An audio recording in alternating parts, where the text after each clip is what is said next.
এই মুহূৰ্তত নিউজ নগাঁও দৰ্শকসকলক দিব বিচাৰিছো এটা গুৰুত্বপূৰ্ণ খবৰ।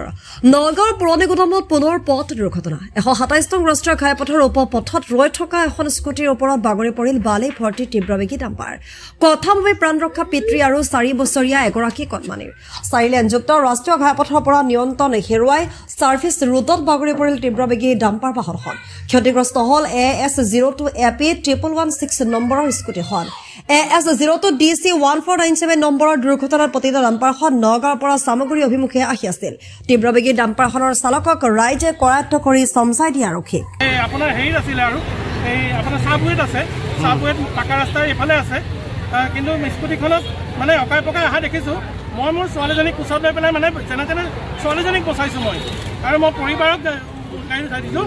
কিন্তু মোৰ স্কুটিখনৰ ওপৰত গোটেই গাড়ীখন আহি পৰিছে।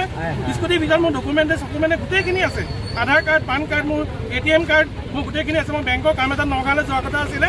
মই বোলো পৰিবাৰহঁতক মানে এইখিনি ৰৈ থাকোঁতে হৈছে ন? এইখিনিত মই ৰৈ আছোঁ, মই ইটো বাকী আছোঁ। কিন্তু গাড়ীখন যেতিয়া অকাই পকাই আহিছে, আমি আঁতৰি নিদিলে আমাকো খুন্দা মাৰি দিলেহেঁতেন।